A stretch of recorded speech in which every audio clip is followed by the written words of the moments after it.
You don't want them really packed, you want it loose. And we're going to form them into these balls, grainy balls. Oh, a little fact, there's a guy called George Motz, who you might have seen on YouTube, who's like the burger god. I found out from him, so this is a thing that I didn't know, but so the bottom of a bun is called the heel, and the top of the bun is called the crown. And if you have like a 3-layer burger, like a Big Mac, is it a Big Mac or the quarter pounder? Whichever one has the one in the middle. The bit in the middle is called the club. Oh, don't stick to that. Thank you.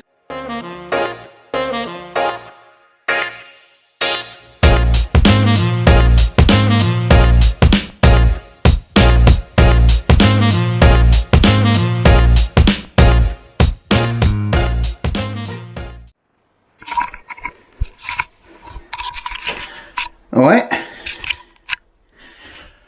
let's smash some burgers. So if you don't know what a smash burger is, a smash burger, it's quite an American thing. It's like the default way you'd get a burger pretty much anywhere in America that isn't a McDonald's, Burger King, Wendy's, Jack in the Box. I think In-N-Out are smash burgers. I don't know about some other places, but anyway, essentially what it is really thin patties that are smashed onto a flat top griddle, into a cast iron pan, something like that. Really thin, and because it's so thin you get like a really nice crispy edge, and you get like, it's really loosely packed meat, so the inside of it is got some holes in it as well, and it's get loads of edges for crispiness and stuff. Because they're so thin, they take next to no time to cook, so you need to get loads of prep work done first. So, in my opinion, you should always toast your buns. So, I've already got this preheated on low. If you are using a pan, get it on, get it hot, get it low. Cast iron, stainless steel, carbon steel is going to be okay. If you've got a flat top griddle thing like this, that's perfect. Gives you a little bit more extra room to work. If you've got like a proper plancha or a flat top grill, or like a gas barbecue grill that's got the non-grated side that's just flat like this, that is made for this sort of thing. Because we're going to be smashing these down, you can't do this on the barbecue. Also, you can do this in a non-stick, but obviously don't use metal spatulas like this. Use the non-stick stuff. Also, the problem with a non-stick is you're never really going to get the same crust. But anyway, like I said, first things first, start doing some prep work. So we're going to start toasting off the buns and a bit of butter. And whack that on there, and that on there. In my opinion, you should toasting a bun instantly elevates your burger. Adds a bit of flavour and a bit of texture contrast. But also what it does, it just makes the bun more structurally sound, so that it can, the juices from the meat and the sauce, any sauces and stuff you put in a burger, it just means that they're not going to instantly just turn to mush. Other toppings, fillings, whatever you want to call them. I've got some finely shredded lettuce, some very finely diced onion, and slices of gherkin, pickles, whatever you want to call them. Other acceptable toppings, tomato, slices of tomato. Tomato has the same, I don't know if it's an enzyme or a protein or what, but the same as beef and other meats. It's quite a very meaty thing. That's fine in a burger, in my opinion. And avocado works quite well. If you have a bacon cheese avocado burger, those flavours just work really well together. I'm not such a massive fan of bacon in the burgers. I don't know why. There's something wrong with me. I completely agree, but yeah, it just doesn't do it for me for some reason. I prefer just having beef. We'll go into beef in a second. If you wanted bacon, now would be the time to be cooking it. And if you want to get proper fancy, if you're feeling a little bit ooh la la, you can always toast the buns in the bacon grease. For cheese, I'm using the fake American cheeseburger slices. It's the best stuff for burgers, it really is. It's malleability and it just works. Yeah, brie and bacon burgers are a thing and they're quite nice, but burger isn't designed to be super fancy, not a smash burger. Yeah, you can get the really thick steak cut sort of style burgers, but that's a different kettle of fish, really. Right, so there's our buns. So before we start cooking the meat, I'll get into the meat in a second, we're gonna sort these buns out. Also, there are only so many ways to skin a cat. The way I make a smash burger is very similar to J. Kenji Lopez alts. So George Motz and J. Kenji, I'll put their links down below to their videos and stuff. But I just put it together in a slightly different way. You can make, you have just tomato sauce, you can have just mustard, make a burger sauce if you want. I'm going to go with a little spritz of mustard on the heel, on the bottom, and the same with tomato sauce. Just a little, not, you don't want it swimming in sauce. Right, and on the bottom, we're going to put a lettuce. So we're doing all of this ahead of time because when those burgers are ready, they're ready, and you don't want to be faffing around and letting them burn. So really finely shredded iceberg lettuce. Iceberg is all you need. You don't need fancy pants lettuces or gems or rocket or anything like that. Nice fresh bit of iceberg. Right, so onto the beef. Now, this isn't particularly good quality beef. This is just standard store-bought 20% beef mince. If you can get steak mince, it's going to be infinitely better. If you, unfortunately my butcher's isn't open at the moment. If you have got a butcher's and you can get them to mince you some steak. Let them know for burgers you want about 20% fat content. So yeah, best quality mince you can get, and we're going to form them into these balls. Bit of greaseproof paper on the scales, and then measure out between 50 and 80 grams. These are 80 grams, they're a bit on the big side.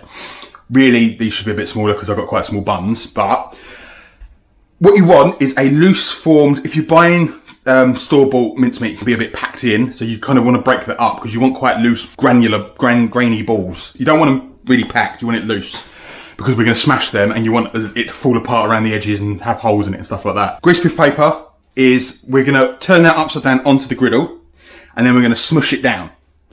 Now, Kenji uses a plastering trowel or a hook to do it. That works great as long as you obviously clean any cement or plaster or whatever on it. The only problem is that my one of those doesn't fit on this. What I do is I get a spatula. So if you've got your spatula, what you can do is just push down on there. Now that's not going to be too hot, but what I would suggest is using something like a spoon, wooden spoon, push down like that, or if you are having a beer in the burger, what works quite well is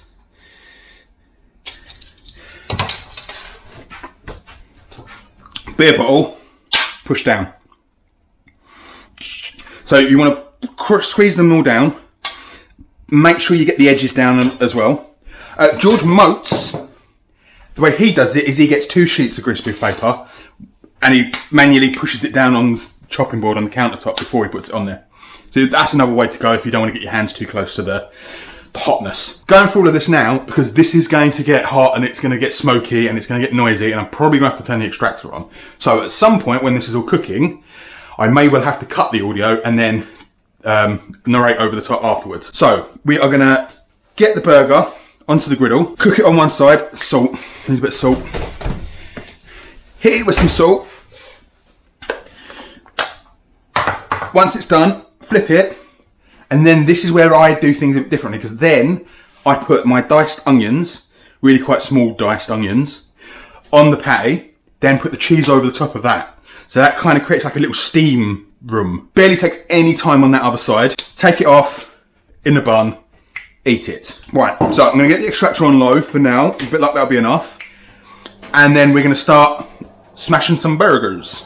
Oh, I've got one of these spatulas that's pretty much got a knife edge on it. These are essentially going to stick to the pan, which you kind of want because that's really how you get that really nice caramelised, Maillard reacted beef. But you need something to get in underneath it. George Motz uses a wallpaper scraper sort of thing. Jake and G. Lopez has the actual proper bladed wallpaper razors. I find this works well fine for me, but you might want to get hold of something with a bit more of an edge or something you can get a bit purchased behind. But so, first one on. I like to leave the greaseproof paper on just so that it doesn't stick. But spatula,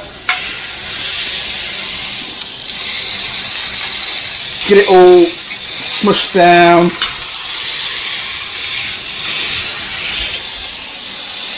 And then off with the greaseproof paper, and that's what we should have. Like, you see the holes and the edges are all proper mashed out. And same with the other one.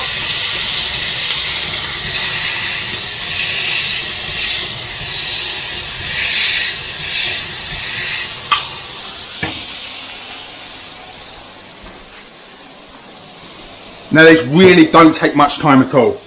So, well, now they're smashed down, we're going to hit that side with a little bit of salt. You don't need a hell of a lot because A, these are really thin, and B, there's a load of other salt going on here as well. There's quite a bit of salt in the cheese. There'll be some salt in the gherkins. There'll be some salt in the mustard and the tomato. We call these beer smashed burgers. Right, so that's literally probably not even 90 seconds, probably a minute. So you just want to get your spatula and scrape, get in underneath that, but you want to pick up the caramelised, charred on beefy bits as well. So pick all that, get all that up and over. Same with the other one.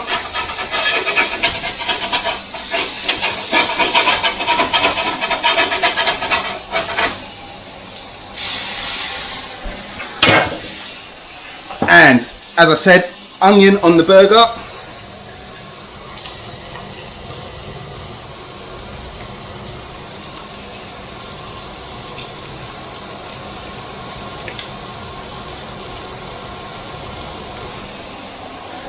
And then cheese slices that you've already opened, because you don't want to be standing around faffing trying to find the seam on opening one of these. Back them both on there. But get back under that new side and loosen it up. Now we're going to go one on top of the other. And bam, in the burger. Now that's sliding off. Now I put gherkins on top, whack the lid on, and there you go. That is a double stack smash burger. Cook these other two and then clean up and we'll cut back to when it's done. Same again, on,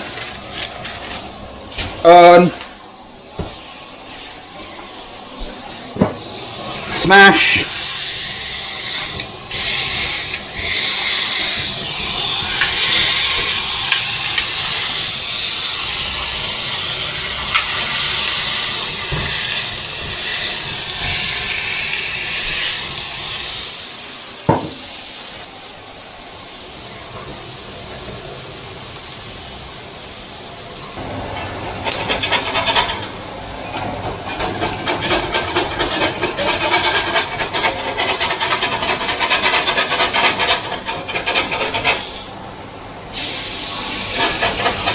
loosen them up.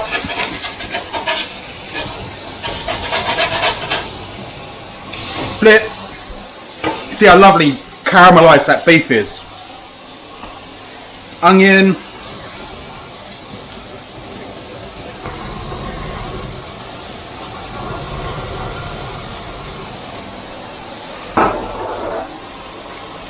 Cheese. Get them ready for extraction.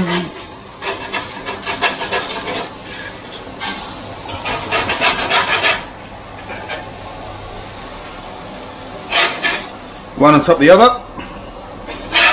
Off and on your bun. Same again. Pickle on top.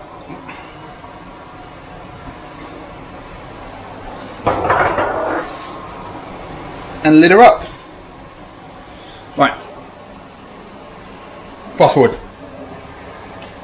Right. I've plated them up so I can get a nice photo of them. So you can see that obviously these burgers are too big for these buns. Don't know if it's too much of a problem having too much meat, but really if I had bigger buns, these sort of size buns, really I should have only needed 60 grams of beef, 50 to 60, whereas these are more like 80. They are absolutely gorgeous. If you want more meat, you can triple up these patties, quadruple up these patties, but smashing them down, you get this really lovely crusty edge. Produces a load of smoke. If you've got a barbecue, you can buy these planchas and whack them on a barbecue. Or a lot of gas barbecues have a section that is flat top. They're great for loads of things, but these, they're the bomb. They really are. Have a beer, have a couple of burgers, and that's all there is to be said, really. So yeah, shout out to Jake Engie Lopez, because he really obviously he didn't invent the smash burger. Smash burger's been around for ages, but he kind of like, oh, I can do that at home quite easily with just these things. And like I said, George Motz, I'll put a link to both of them. Check out George Motz because there's loads of different regional American burgers that he's got recipes for. I'm going to turn all the extractors on and open some windows.